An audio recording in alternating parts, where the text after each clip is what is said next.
En sport automobile, nombreux sont les filous qui ont joué sur les zones grises du règlement. C'est l'essence même de la compétition quelque part. Et certains, comme Tyrrell en 84, ont tout bonnement franchi la ligne jaune. Comme promis, voici le scandale de la Tyrrell 012. Vous constatez que j'avais dit il y a quelque temps que ce décor devait disparaître, mais finalement, non. Du coup, il réapparaît dans une disposition un petit peu différente et j'espère que ça vous plaira. Bonne vidéo.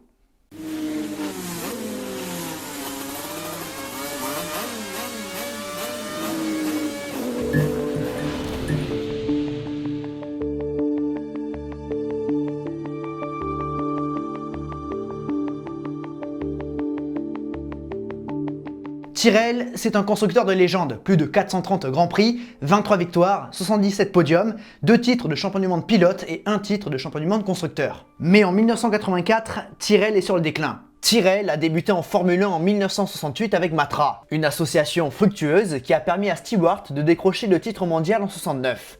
Mais suite à un désaccord avec Jean-Luc Lagardère, le boss de Matra, Tyrrell et la marque française se séparent. Après avoir engagé quelques châssis March, Tyrrell devient constructeur en 70 avec la 001. Et il faut dire que ça marche plutôt bien parce qu'avec la toute première course avec la nouvelle voiture, Jackie Stewart prend la pole position. Toutes ces bonnes impressions se confirment en 71 avec 7 victoires, 6 pour Stewart et 1 pour Sever, ainsi que les 2 titres. Tyrrell est au sommet et cette dynamique se poursuit les années suivantes. Vice-champion derrière Emerson Fittipaldi et sa Lotus en 72, Stewart reprend les devants en 73 avec son 3e et dernier titre mondial. Malheureusement, la fin de saison se fait dans la tristesse à Watkins Glen avec la disparition en essai libre de François Sever. Stewart ne dispute donc pas son dernier Grand Prix en carrière et quitte donc de la sorte la Formule 1. C'est un tournant dans l'histoire de Tyrrell qui, désormais, va se contenter du rôle d'outsider. Désormais avec un duo composé de Jody Scheckter et Patrick Depailler, Tyrrell parvient à accrocher quelques victoires et podiums avant de surprendre tout le monde en 76 avec un nouveau modèle, la P34. Voiture à 6 roues dont un épisode a déjà été consacré sur la chaîne et qui va même parvenir à triompher lors du Grand Prix de Suède 1976 avec le Sud-Africain. Cela dit, ce projet se transforme en échec en 77 et Tyrrell revient à un concept plus classique en 78. Depailler décroche sa première victoire à Monaco, mais l'écurie de Ken est en train de se faire dépasser par la concurrence. La F1 entre dans une nouvelle ère, l'ère des wing cars. Tyrrell réagit avec la 009, mais désormais, ils ne sont plus dans le deuxième wagon. Avec un petit peu d'opportunisme, ils parviennent à monter sur quelques podiums, mais la victoire est inaccessible. Notons également qu'à cette période, le conflit fils d'Afoka bat son plein, et Ken Tyrrell est l'un des principaux alliés de Bernie Ecclestone au sein de l'association des constructeurs. Bref, au début des années 80, Tyrrell, ils sont à la peine. Mais en 82, un pilote se révèle. Il s'agit de Michele Alboreto qui marque de gros points et remporte même l'ultime Grand Prix de la saison à Las Vegas. Et en 83, désormais sous les couleurs de Benetton, Alboreto récidive et s'impose une deuxième fois lors du Grand Prix de Détroit. Victoire totalement inattendue. Mais Tyrrell ne peut pas se leurrer, il y a du retard et c'est surtout du côté moteur que ça pêche.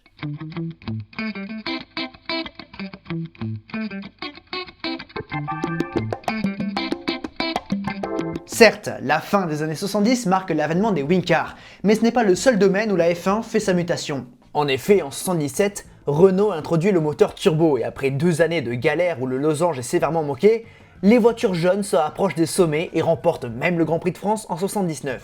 Une fois fiabilisée, cette technologie offre de sacrées performances et si sur certains circuits, les plus sinueux, toute cette puissance peut s'avérer difficile à amener, la course aux motoristes est lancée. Jusqu'alors, le moteur phare de la F1, c'est le V8 Ford Cosworth, qui équipait pendant plus de 10 ans la majorité des équipes de la grille. Et c'est avec ce dernier que Tyrrell évolue depuis ses débuts. 1982 marque un véritable tournant, car c'est l'année où les turbos prennent le pouvoir sur les atmosphériques, même si le titre de Keke Rosberg avec la Williams Ford Cosworth fait illusion. Ferrari a fait la transition et Bernie Ecclestone a obtenu des blocs BMW pour son écurie Brabham. Et avec le bannissement des jupes aérodynamiques et la fin des wing cars, le fossé va se creuser entre les équipes les plus riches et les équipes les plus pauvres. Comprenez par là ceux qui peuvent se payer un turbo et ceux qui peuvent pas se payer de turbo. Ainsi, en plus de Brabham, Lotus a obtenu des moteurs Renault. Williams, après avoir essuyé un refus de BMW, négocie avec Honda. Quant à McLaren, un partenariat avec TAG et Porsche est conclu. En plus des motoristes cités juste avant, il y a également le motoriste Hart, mais ces derniers sont moins puissants et bien plus discrets. Au final, en 1984, toutes les équipes ont réussi à obtenir des turbos. Toutes, sauf Tyrrell. Et sauf Arrows aussi, qui ont négocié un moteur turbo mais qui l'auront en cours de saison, En début d'année, ils l'ont toujours pas. Oui, après il faut dire que Ken Tyrrell avait négocié avec BMW, mais les négociations ont échoué. Alors, pour ne pas être trop largué, il va falloir trouver des parades. Durant la saison 1983, Tyrrell a introduit la 012, une voiture à la forme d'un Delta, un peu comme la Brabham. C'est ce châssis qui sera engagé par Tyrrell en 84. Le truc, c'est que Ken a perdu sa pépite Alboreto. L'Italien est parti chez Ferrari. L'autre pilote, l'Américain Danny Sullivan, n'a pas affiché un niveau de jeu convaincant et n'est pas reconduit. Alors, Tyrrell se retrouve avec 2 pilotes, qui plus est 2 rookies. Ouais, mais pas n'importe quel rookie. En effet, le premier est britannique et se nomme Martin Brundle, vice-champion de F3 britannique derrière son principal rival Ayrton Senna. On en dit le plus grand bien. Le deuxième pilote, responsable de l'éviction de Sullivan à la dernière minute, n'a pas à rougir de la réputation de l'anglais. Lui aussi a impressionné en sport prototype et en F2. Il est allemand et se nomme Stefan Bellof. Bon, tout ça c'est bien joli, mais il faut se rendre à l'évidence, avec un poussif moteur fort de Cosworth, ce sera difficile de faire des étincelles, du moins sur le papier.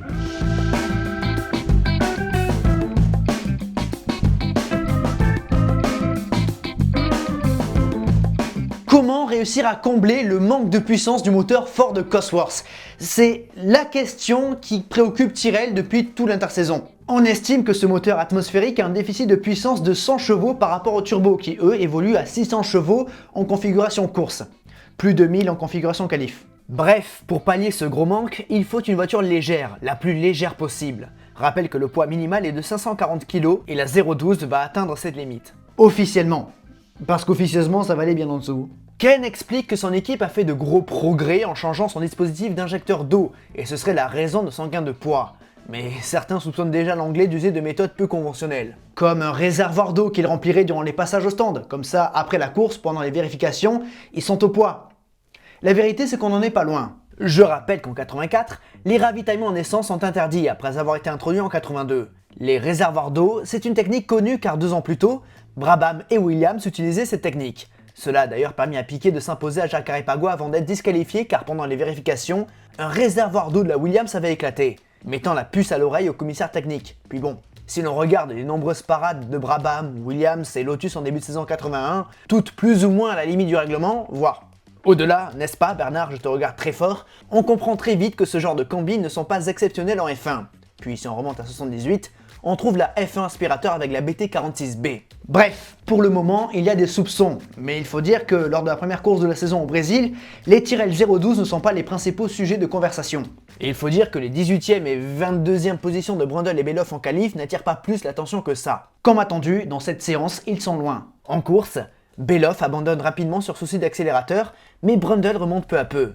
Profitant des abandons et d'une voiture plus légère, l'Anglais prend la 5e position de son premier Grand Prix de Formule 1. Performance remarquable, mais en fin de course, Jackie Oliver, le boss d'Arrows, a des soupçons et porte réclamation contre Tyrrell. Il affirme que l'écurie de Ken a ajouté du carburant durant le passage au stand. Et justement, l'oncle Ken, lui, il sourit, il est confiant, il observe les commissaires techniques opérer. Verdict, pas d'infraction à ce niveau-là. Brundle conserve sa 5e place, mais Tyrrell va être surveillé. Bon, pour le Grand Prix d'Afrique du Sud à Kyalami, même avec une voiture plus légère, il n'a rien à espérer. Kyalami est un tracé propice au turbo avec beaucoup de phases de pleine charge. Ainsi, les Tyrrell sont inexistantes et font le dos rond. Abandon de Bellof et 11e place pour Brundle.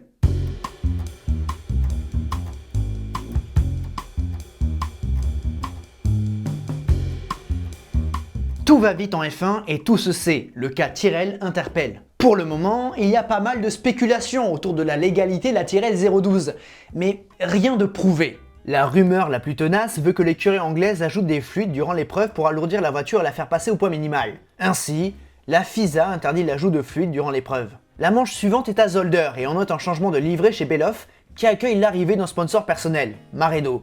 Le circuit belge est plus sinueux, et si encore une fois en qualif, Tyrrell est bien loin, en course, ces voitures surprennent. Bellof est parvenu à remonter jusqu'à la 5e place durant ce Grand Prix et a même menacé fortement Elio D'Angeli sur Lotus.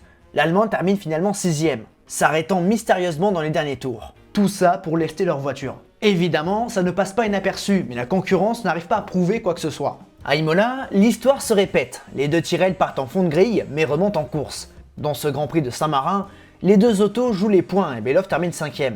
En France, les 2 pilotes se prennent les pieds dans le tapis. L'Allemand croit d'abord que son limiteur casse après que son limiteur soit déclenché. Mais il n'en est rien. Puis Brundle se fait avoir par l'adhérence du circuit de Dijon, rentre en stand bien trop tôt pensant que ses pneus étaient morts. Grand Prix à oublier donc, soit tout le contraire de Monaco. En effet, dans cette course, Tyrrell va pouvoir tirer son épingle du jeu. Brundle subit un terrible accident en qualification. Au bureau de tabac, Martin tire tout droit et se retourne sur le circuit. Par chance, il ne souffre que de quelques contusions. Mais il est sonné et renonce à la course. Le dimanche, cette voiture va étonner entre les mains de Stefan Bellof. Sous le déluge, l'Allemand remonte comme une fusée. Si Senna captive toute l'attention, Stefan est tout autant impressionnant. Plus rapide que le Brésilien, il signe même le meilleur tour en course et se trouve 3e au moment de l'interruption de cette dernière. Une prestation XXL récompensée d'un podium. Toujours des soupçons, mais toujours pas de preuves. Mais dans la tournée américaine qui débute au Canada, l'étau se resserre autour de Tyrrell. À Montréal, les voitures de Ken sont un petit peu plus loin et manquent les points. En revanche, dans le chaos de Détroit, émerge Martin Brundle. Qualifié 11e, meilleure qualification de la saison pour l'équipe avec Bellof 16e, l'Anglais remonte au classement. Il entre dans le top 6 à la mi-course et continue de faire sa place. 4e au 45e tour, il profite de l'abandon d'Alboreto pour prendre la 3e position avant de doubler De Angelis pour la 2e et menacer le leader Piquet. Martin Brundle joue la victoire. Dans le dernier tour, il est à moins d'1 seconde de la Brabham, mais s'incline à la 2e position. Encore une performance XXL pour le pilote Tyrrell, mais jamais les soupçons n'ont été aussi vifs. Après le Grand Prix de Détroit, le stand Tyrrell est en pleine euphorie. Ken observe toujours avec un sourire confiant les commissaires techniques opérer et découvrir qu'au pesage, la voiture est 16 kg au-dessus du poids minimal. Ce qui, entre nous, fait un petit peu beaucoup. Sauf que les commissaires techniques décident d'aller plus loin et décident de contrôler les réservoirs d'eau. Aussitôt, le sourire de Ken s'efface. À l'intérieur, les commissaires découvrent un drôle de liquide dans lequel flottent des billes de plomb. Aïe! Quelque chose d'anormal a été découvert et des échantillons sont prélevés sur les autos. Pour le moment, aucune conclusion n'est faite, mais Tyrrell est sérieusement menacé. Il y a bien eu triche et lors du Grand Prix suivant à Dallas, l'affaire se poursuit en attendant le verdict. Durant ce Grand Prix en qualification, Martin Brundle est victime d'un nouvel accident spectaculaire. L'avant est arraché, mais le pilote descend de l'auto, avant de s'effondrer au sol. Son pied gauche n'est plus attaché à sa jambe. Grave blessure qui donc l'écarte des circuits. Un coup d'arrêt brutal pour le Britannique après sa performance de Détroit. Grand Prix à oublier, et il faut dire qu'on n'est pas serein chez Tyrrell.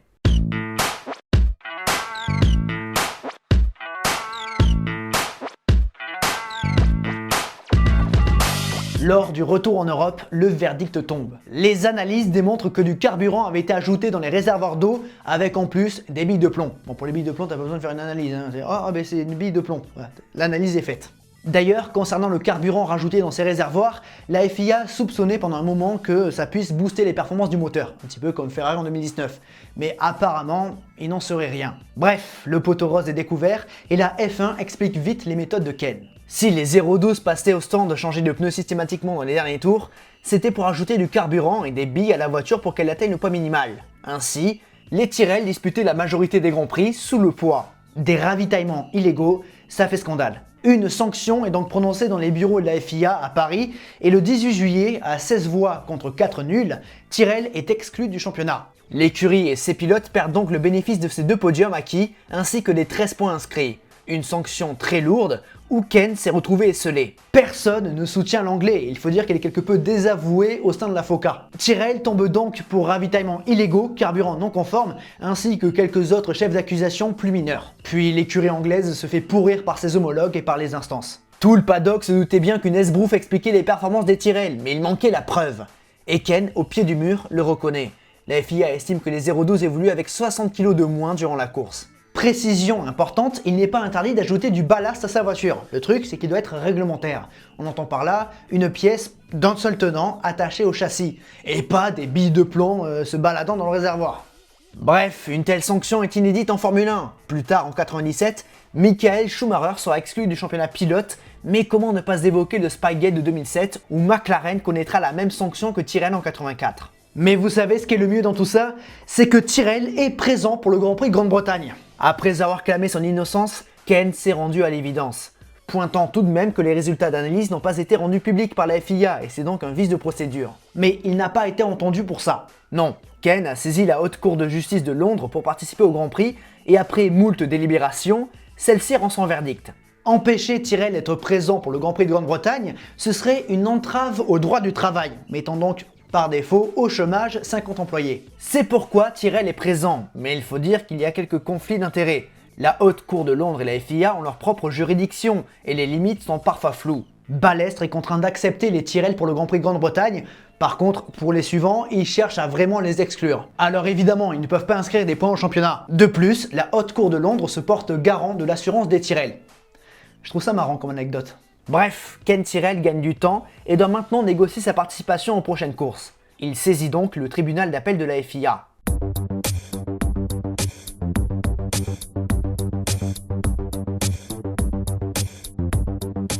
L'histoire continue donc. À Brands Hatch, Brundle est remplacé par Johansson. Évidemment, la question est de savoir si les Tyrrell vont continuer d'utiliser leur méthode maintenant qu'ils n'ont plus rien à perdre. La réponse est non, hein. Évidemment, les commissaires vont pas se faire avoir deux fois, ils ont vraiment Tyrrell à l'œil.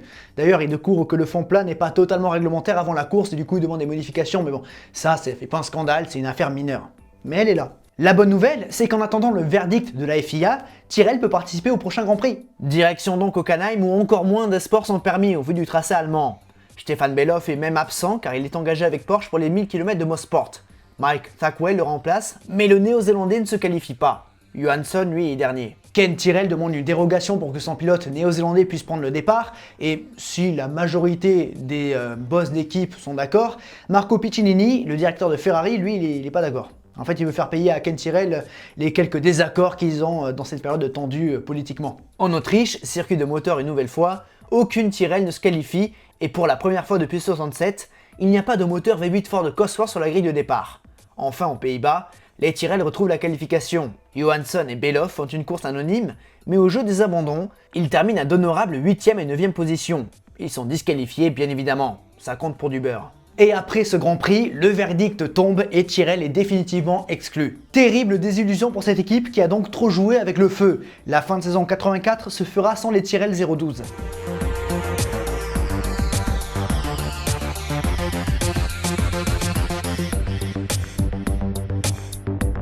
Évidemment que pareille sanction est un affront pour cette équipe qui, jadis, dominait la discipline et qui aspire maintenant à retrouver la forme de ses jeunes années. Pour cela, Ken charge son fils Bob d'obtenir de Renault des moteurs turbo le plus rapidement possible. En 85, Tyrrell fait son retour sur la grille, mais leur robe fait peine à voir, toute bleue qui témoigne de la perte des sponsors.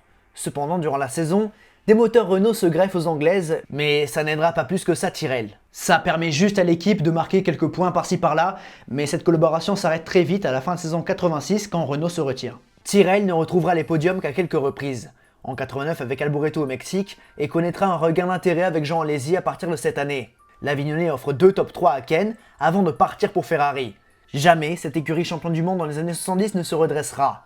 Modena prend un podium miracle au Canada en 91 et Blundell fait de même à Barcelone en 94. Le 77e et dernier pour Tyrrell qui disparaît à la fin de la saison 98. Reprise par Craig Pollock, Jacques Villeneuve et British American Tobacco qui devient donc Bar. Puis Honda, Brown et enfin Mercedes. Mais je me pose vraiment la question, à quel point cette triche a permis à Tyrrell d'aller mieux, a permis à Tyrrell, à la 012, d'aller plus vite et d'être compétitive. À quel point ça a travesti les résultats de Tyrrell. Parce que oui, certainement qu'ils n'auraient pas réussi à marquer autant de points et peut-être qu'ils n'auraient pas réussi à faire ces 2 podiums-là à Monaco et à Détroit. Mais est-ce que quelque part, ça n'a pas rééquilibré la différence entre turbo et atmosphérique? Oui, parce qu'environ 100 chevaux de différence avec les turbos en course, c'est pas rien. Si on s'amuse à calculer le rapport poids-puissance, on obtient les résultats suivants. Pour les turbos, on obtient un ratio de 0,9 si on simplifie les choses. 540 kg pour 600 chevaux. C'est un calcul à vide évidemment, car si on rajoute 100 kg d'essence, les réservoirs pouvaient contenir davantage de litres, mais mettons 100 kg, on obtient un ratio d'environ 1,07. Maintenant, si on prend la Tyrrell pipée, vide, donc avec un poids de 480 kg pour 500 chevaux, on obtient un ratio de 0,96. Ça reste donc moins avantageux que les turbos. Et si on rajoute 100 kg d'essence. L'écart est encore plus significatif malgré la triche car on est sur 1,16. Enfin, avec une Tyrrell légale, on arrive à un ratio de 1,08 à vide et de 1,28 avec 100 kg d'essence. Difficile d'exister donc face aux voitures suralimentées. Évidemment que la performance d'une Formule 1 ne se résume pas qu'à son poids et à la puissance de son moteur, mais malgré tout, ces simples calculs mettent pas mal de choses en évidence. Ça laisse donc un petit peu de crédit à Brundle et Bellof. Si l'Anglais prendra par la suite 9 autres podiums, Bellof est malheureusement resté officiellement à 0. Faites votre propre avis. J'espère que ce moment d'histoire vous a plu. Si c'est le cas, vous savez quoi faire sur la plateforme. Surtout, n'oubliez pas le partage, le j'aime. Tout ceci, vous connaissez, vous savez comment ça fonctionne. Mais surtout, n'oubliez jamais le plus important, c'est de continuer d'aimer le sport auto. À la prochaine. Et j'espère que vous aimez cette nouvelle disposition. Voilà, je pense que ce sera amené à s'améliorer, mais voilà. À la base, je ne devais pas réutiliser ce décor, vous l'avez compris, je devais me servir de celui où vous êtes au final, hein, le décor blanc. Mais j'ai envie d'essayer autre chose, j'essaie de faire un rendu un petit peu plus pro, meilleure disposition des lumières, tout ça. Donc finalement, ce décor reste encore un petit peu. Il va pas rester longtemps, parce que ça va bientôt changer. Mais du coup, je m'en sers encore, parce que l'autre côté, c'est pas possible de faire pareil. Du coup, voilà. Mais j'espère que ça vous plaît. N'hésitez pas à faire vos retours. Bref, des bisous.